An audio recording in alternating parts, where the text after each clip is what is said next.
part of my job. So I'm not sure about what NES is, so I sought to go to a non-NES school.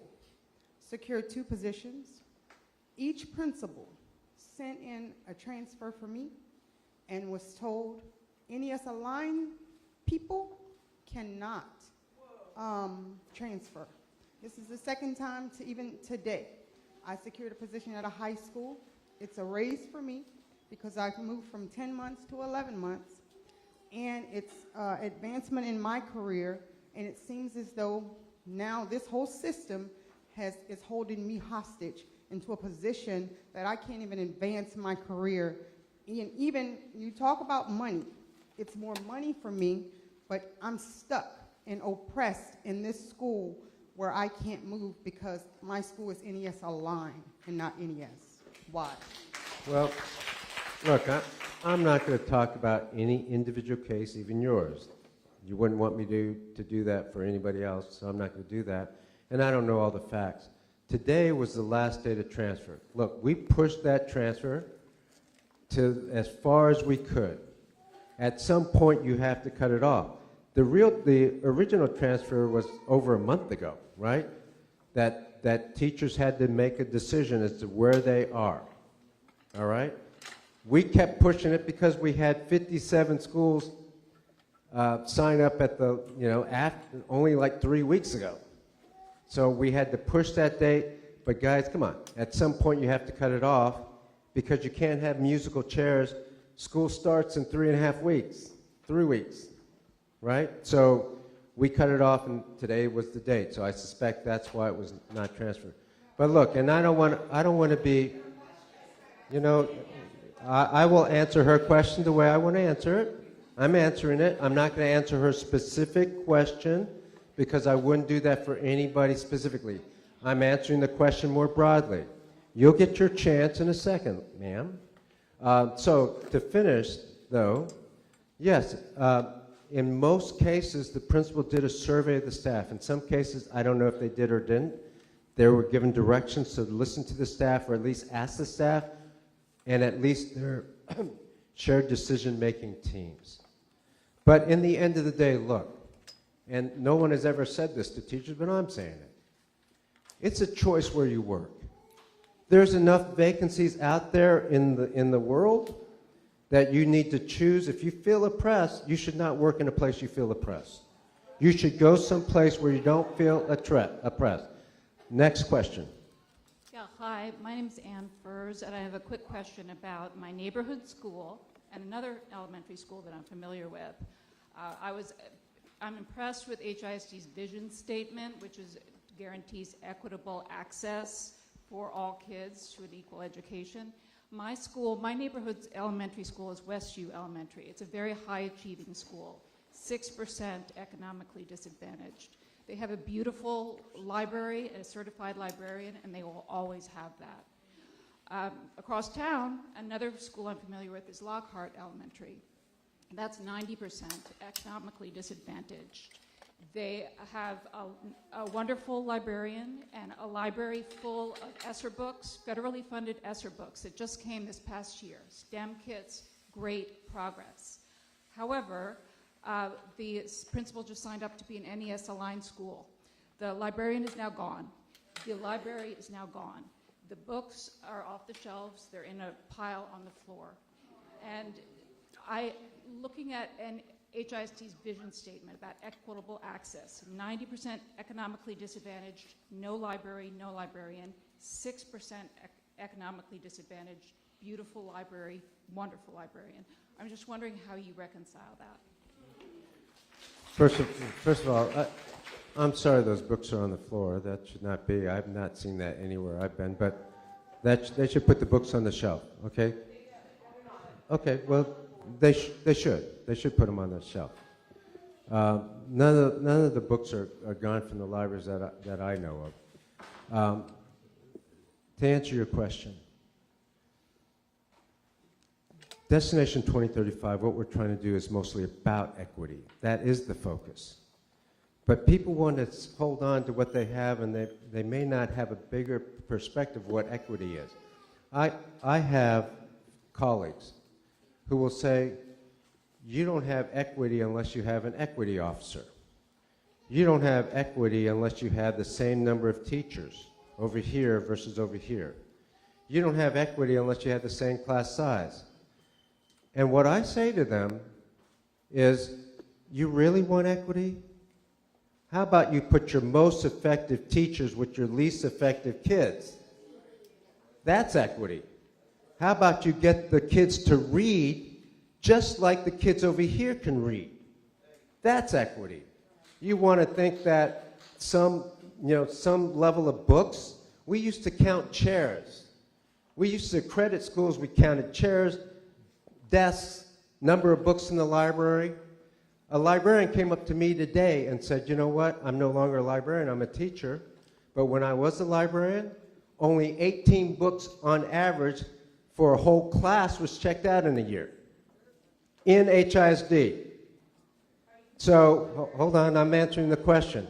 Equity is not just about libraries. You have to prioritize if you want to do different things. We're going to do some other things. When we put $20 million in CTE, you want equity? We're going to prioritize the low-performing schools. Look at Barbara Jordan. Barbara Jordan CTE Center in the underserved part of our community. And then you look at the equity in some of those wealthier places of town. And CTE in those places are different than CTE at Barbara Jordan. There is no robotics, computer programming, graphic designs, science, coding. There's not that here. And you want to talk about equity. I'm going to do something about that equity. We're going to put more money into it because that's what kids need for the year 2035. They need to know how to read. They need to know CTE. They need AI. That's equity. So this is about equity, and I challenge anybody to say it's not. First of all, I'd just like to say that the woman who was in front of me in line, I was kind of listening to that exchange. She's been here for a while. She was probably here working her career several years before you arrived. And when you said to her, if you feel oppressed, go find another job, you kind of said take it or leave it. And I feel like, doing that to teachers and accredited counselors in this environment of shortage is a bit short-sighted, and certainly I found it disrespectful. But that is not my question. My question is it is very interesting about the travel, and it sounds really lovely, and I also got really thrilled as an adult when I got my passport for the first time. But I have been wondering whether we have undocumented children who are not able to obtain passports, and if there's any provision made for them when they cannot go out of country.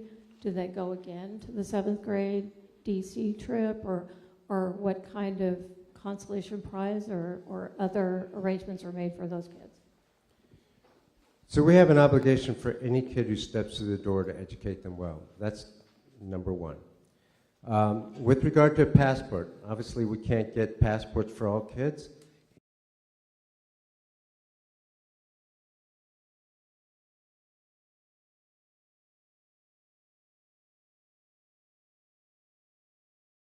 For attendance and no suspensions.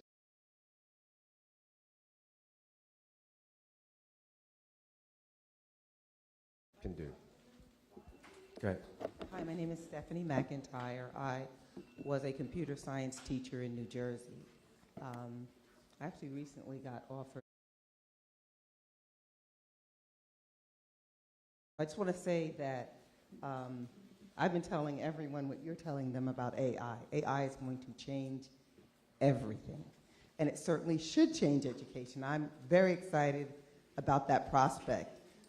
Education's always behind where the rest of society is as far as technology is concerned, so this is very exciting to me. I've been beating the drum of AI since it came out, and I'm excited to work in the district in that capacity. I came up here to talk really about the whole library thing, and because it's incendiary. It really is. That what's been put out is very incendiary. It's saying poor kids aren't getting libraries, rich kids get to keep theirs. And no matter if you didn't mean it to be that way, it's been spun that way. And now people are up in arms about that. And I think, with all due respect, a certain sensitivity towards that may go a long way, and maybe a better explanation of your vision for that. I understand there are going to be these team rooms and all that, but people don't know what that is. People know what a library is. And a lot of people, especially teachers, got their love of teaching and learning in a public library or in a school library when they were very small. That's where I got my love of reading. And so you are sort of, you're asking people to change this paradigm, but you really have not put out there, like, that's an emotional thing. I'm sorry I'm going on, but a library, people feel an emotional connection to a library. They want that for their kids. They want their kids to read. They want books. If you're going to do something else, just respectfully, I would say a little bit more description of what you're going to do might go a long way to get more support. Yeah, thanks. Always good advice to have more description. Just keep in mind this. There are a dozen, maybe 20 sacred cows. We haven't even gotten to the athletic period in schools. We haven't gotten to some elective programs versus AI, CTE programs. We haven't gotten there yet. But we've already touched some sacred cows. And there's going to be people, no matter how often we explain it, even in a way that's sensitive. I've been at these community meetings for, I don't know, all summer. I've had press availability for, I don't know, after every community meeting except this one. And I've explained it. And then you're going to have people who say the headline, because it sounds good, I'm not going to repeat it here because it's misinformation, but a misinformed headline that captures the imagination, right? Because we all know what a library is, right? And we all know what I'm not going to spread the misinformation myself. Anyway, so one thing I can promise you, though, we'll stay focused on what we have to do. Because every sacred cow out there, people want you to step back from reform. That's why the district is where it is. Where were the people who wanted a better district prior to June 1st? Where were they? How come we're still here, right? How come we didn't transform? How come the achievement gap is the same? How come the kids still can't read? Why? So, no, we're going to do something different. We're going to do bold, transformative change, and there's going to be people out there that are going to try to stop it. And guess what? We're going to keep our eyes on the kids, not on adults, and we're going to make a change for them to get them ready for year 2035. Next question. Hi, my name is Ann Eagleton, and you speak a lot about how much you care, and a big part of your program is quality instruction. So in looking through the board meeting agenda, I was very surprised to see a policy in which you strike out the requirement of verifying an applicant's information before hiring them. I'm trying to understand why you wouldn't vet a person that you're going to put in front of students. It seems dangerous, and it makes zero sense to what you're saying you're trying to do. Okay, I'm not exactly sure what you're talking about, but every person in the district has to have a background check, has to have their credentials like bachelor's degree checked, in most cases certifications checked. So I don't really know what you're talking about, but we're going to get qualified people, because if we're going to have high quality instruction, if we're going to move the needle on our scores and on kids' ability to read, then we have to have high quality teachers.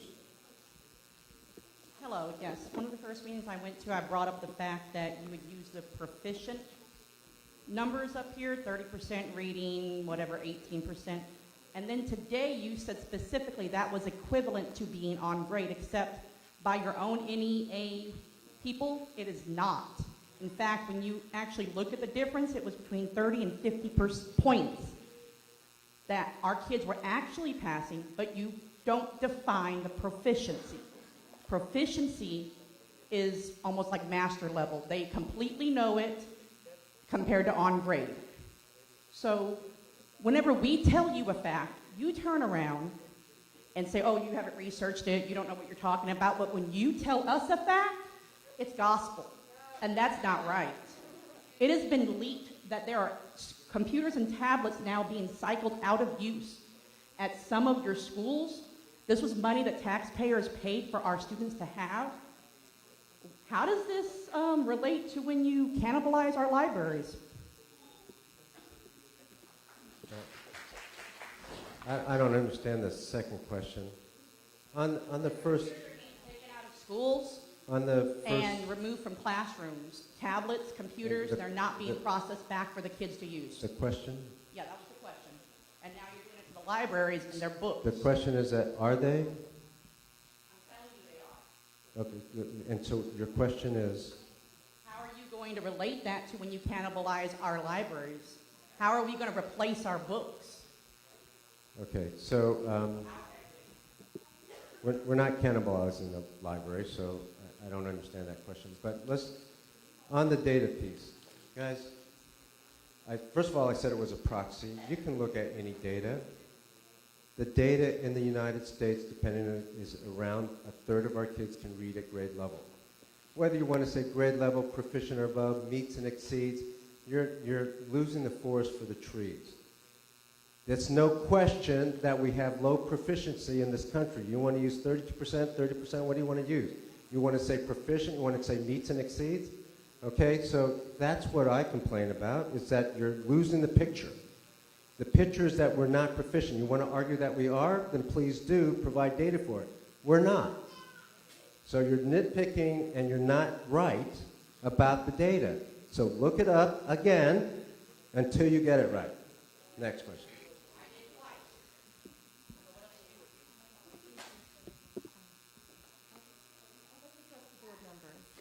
Hi, my name is Anne. I'm a parent of an HIC second grader who's dyslexic.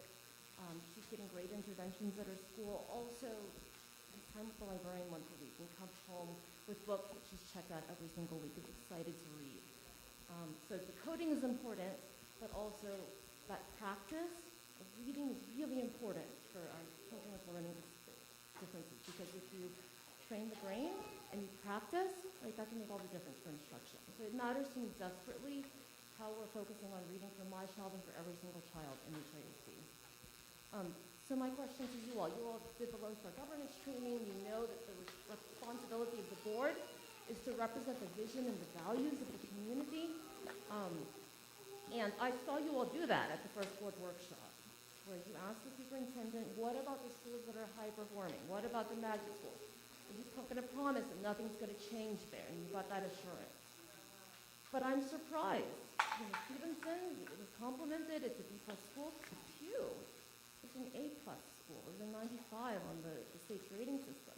And when the community came out and said, this school is working for us, and the evidence is there, the data, where were you to step in and say, like, the vision of this and the values of the community are represented here? The school length of school, the school that's working for our kids, why is the model changing? Yeah. You've heard now the value, I'm sure people have sent you the research on the value of a certified librarian, how that impacts not just test scores, but lifelong learning and citizenship for children. It would cost $5 million, less than that, to put librarians, certified librarians, back into the 50 NES schools. And we're talking about $20 million for AI CCE. We're talking about 10 or 20 million to take kids overseas. Those are all nice. But why can't it be NES plus librarian? I don't understand. That's not logical. But it must be, if we're going to do NES, that we can't do librarians. So my question to you all is, when are you going to step up and represent the vision and the values of the community? You're coming to these community meetings, you tell your stories, they're lovely stories, you sound like very nice people. But when are you going to do the job of representing us? Now that you've heard from the community about dual language, now that you've heard from us about how librarians are so important to us in Houston, when are you going to step up and represent us? So, Just thank you for your question, Ms. Sung, and thank you for your previous service on the board as well. So one of the things we have mentioned as a team, and Superintendent Miles has said it as well, that our focus are NES schools, making sure that they're able to read at grade level. And so from a prioritization perspective, we want to focus on those schools. And for now, you know, we are not filling those librarian positions, but I could see in the future as we make improvements, the board may go back to that and look at that. There's no commitment, there's no promise. But with respect to your question about vision and values, I can tell you that all of our board members are committed to our communities. In fact, I grew up in this community. I actually live in the Hobby area. My parents live in Pecan Park, which is down the road off of Galveston. So I'm very familiar with the neighborhood. I'm a coach at Dixie Little League, which some of you may be familiar with. We play baseball at OFA down the road. So I'm familiar with the vision and values of our community. At the end of the day, our parents want good schools for our kids. They want to make sure that our kids are reading, that they can do math at grade level. So we're going to go through the process. We'll continue to listen to the community. In fact, we have several meetings lined up this month of August to go to different organizations. And in the month of September, we have 9 in-person meetings at schools to talk about our board goals and constraints, which you're familiar with. We'll have a virtual meeting as well. So we're listening. I have to remind everybody that we've been on the job, the unpaid job, for 2 months. There's more opportunities that we're going to listen to. And so we're familiar with the vision and values of our community. We're going to go out there and even learn more. And even in instances where it's information that perhaps we may not want to listen to, we're going to listen to it because it's important for us to do that. Yeah, so we will take appropriate action as a board when the vision and values are displayed and shared with our community. What I can tell you is that across the city, at least from my perspective, I've spoken to people that say we need a change in HISD. We need a change. Our kids should be reading at grade level. So we may not always agree on the approach, but our commitment to the students is the same commitment you had, Ms. Sung, when you were on the board, which is to ensure that our core subjects are being taught in our schools and our kids are advancing in their academic career.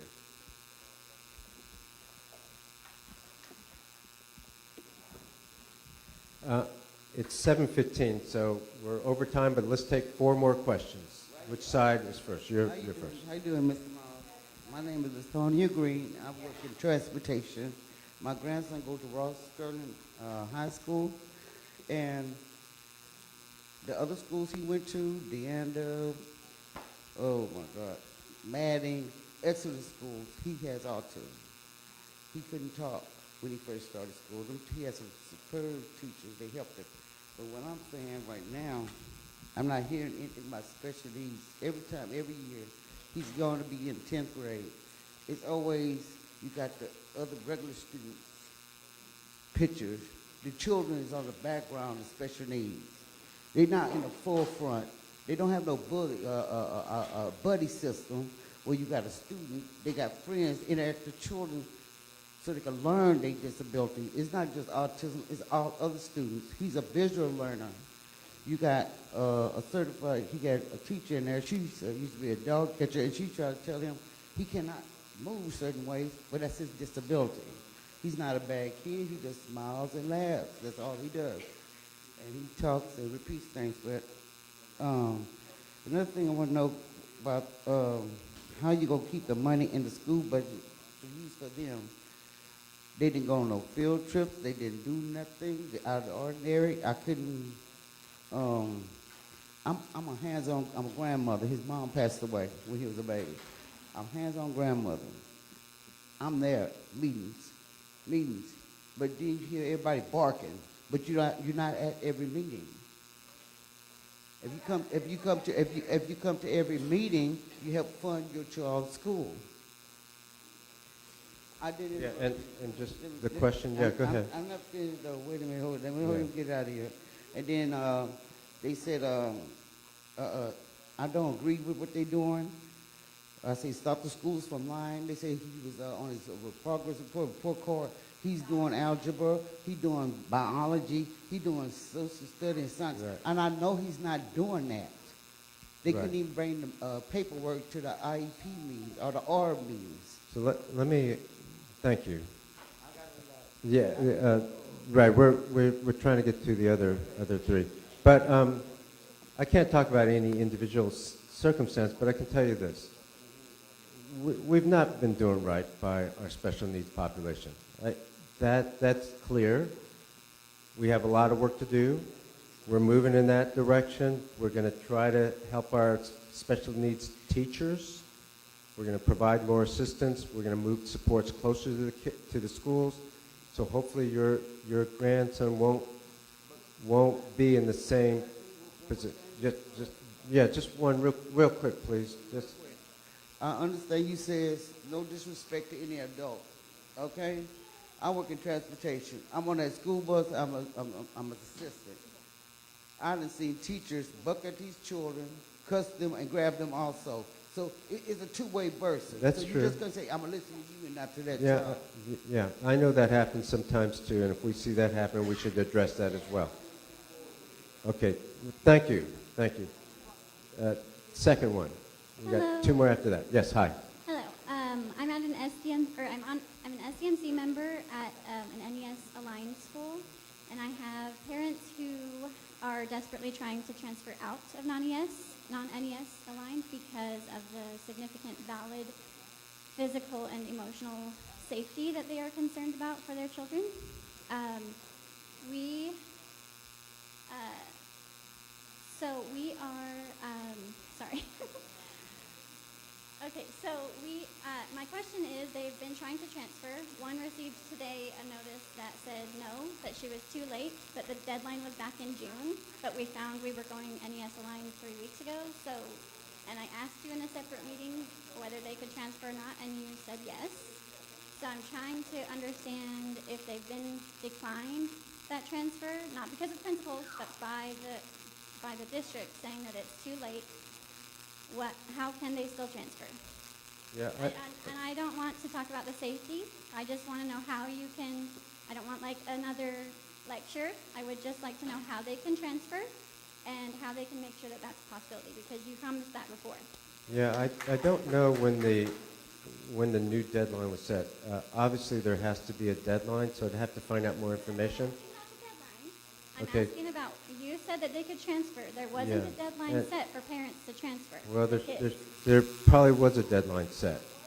So, I've not seen anything. okay, I've well, been I'm to trying to every answer the meeting. question without lecturing. So, I'm trying to answer the question. There probably was a deadline set. I don't know if there was or not. But obviously, at some point, you got to set a deadline I know. for I know the transfer. deadline. So, Yes, I don't know when that was. But And this parent did it a week ago. We found out So, 3 weeks ago. all right, so let me find out when the deadline was. If it was before the deadline, then we can act on it. If it's after the deadline, then it's after the deadline. Go ahead. Hi, good afternoon, everybody. I'm happy to see a lot of parents out here, and I know that it's taking time from everybody. So I just have a few questions that I haven't seen addressed.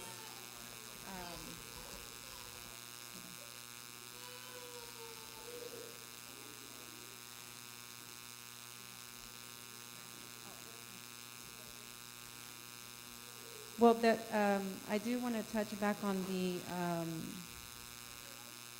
multilingual program.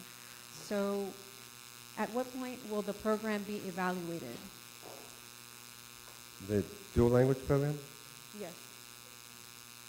So I'm not exactly sure what you're talking about, but all dual language teachers get evaluated just like other teachers. No, the And student grades and their success rate, their passing rates. Mhm. So we take different assessments. We'll take NWA, we take the TEL pass, and we'll take the STAR exam. So we'll have several times when the students will be evaluated. So after the evaluation, if there is a particular score that's less, what are your plans? Do you have a plan B? Do you plan to go back to the way things used to be if the numbers were not what you expected? And also, where will that data be available for parents and the public? And also, how soon after the testing will that be available? So we'll do a beginning of the year assessment, usually NWA, DIBELS, and TELPAS. So we'll do a beginning of the year assessment. That's the baseline. And that data will be published probably at a board meeting, probably a few weeks after we take it. And then we do a middle of the year, and then we'll do an end of the year. So you'll have, most of that data will be public knowledge anyway, but you'll have that data. I also have a question. Does the NES program, how does the NES program help jobs being outsourced and lost to artificial intelligence? And that goes for both all HISD schools and the NES program. What is the success rate, and where can we find that information? Okay, so I'm not sure of the question. So no jobs have been outsourced for something we're going to.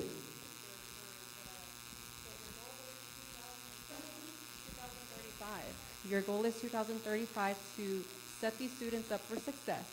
So in order to set up the students for success, we're not just competing against each other here, right? We're competing against everyone around the world. So we are losing jobs crazy In to America. outsource Yes. everywhere else because they're smarter, faster, cheaper. So how are these students going to benefit from this in 2035? Like what is it that your program offers? So what we're trying to do is a couple things. One is to help them have the foundational skills to compete so that they won't have their jobs outsourced. They have to be part of the higher skills job, or at least the middle level skills job. The second part is to take advantage of year 2035 competencies: critical thinking, problem solving, working as a team, communications, learning how to learn. That's what we need for our kids so that they won't be outsourced, so that they can have those higher skills jobs after they graduate from high school. You had the last question. I'm going to say in English and Spanish because, okay, I just want to say to all the parents that we are our kids' first teachers. Let's be honest and realistic, okay? So my daughter used to attend to Baylor College of Medicine, Orion, and it was absolutely sad to see that I was part of the PTO, and every single time, even virtually or person, there was only 2 or 3 parents. So let's be honest, let's not blame the new people, right? Let's take responsibility that we as a parents need to be there for our kids, okay?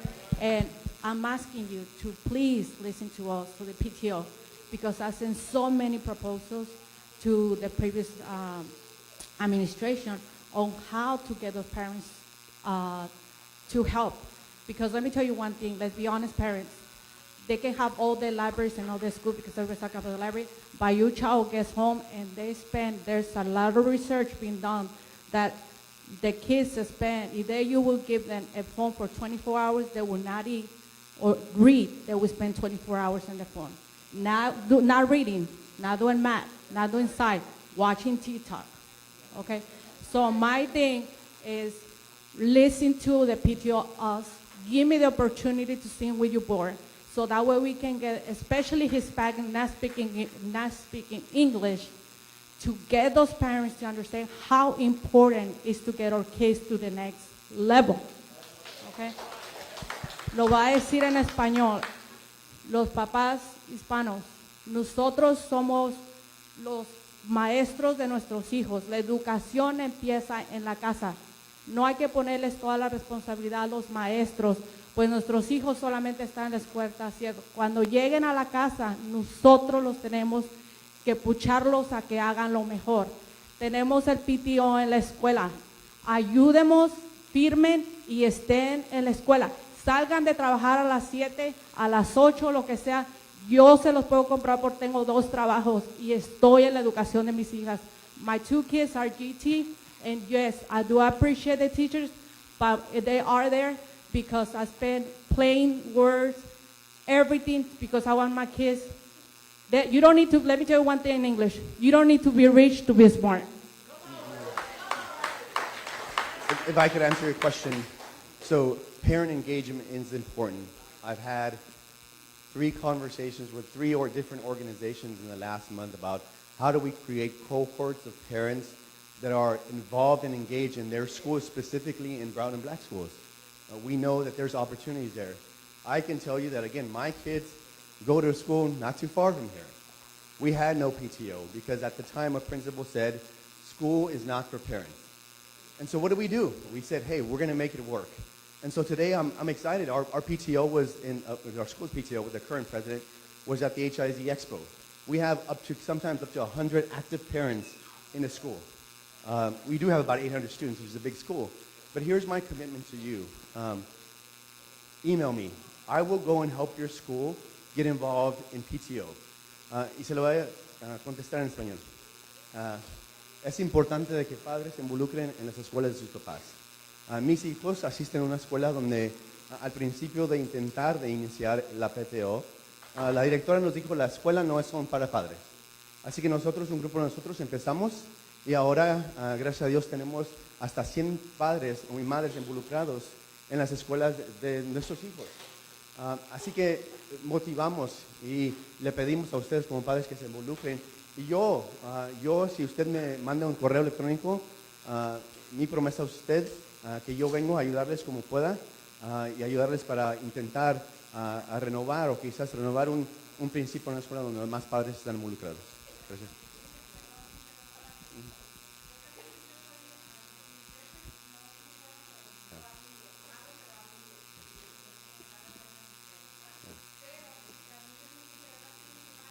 Yes. Okay, thank you. Yeah, her suggestion was at some of these schools we need to get the principals to allow parents to become engaged. All right. Thank you. Yes. Michelle, do you want to have the last word?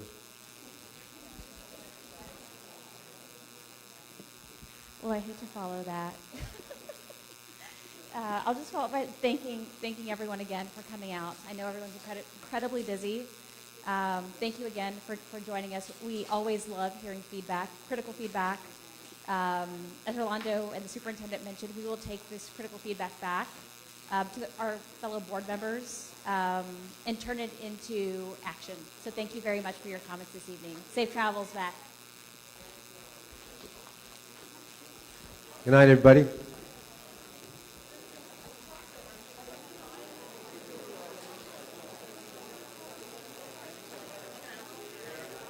Yeah.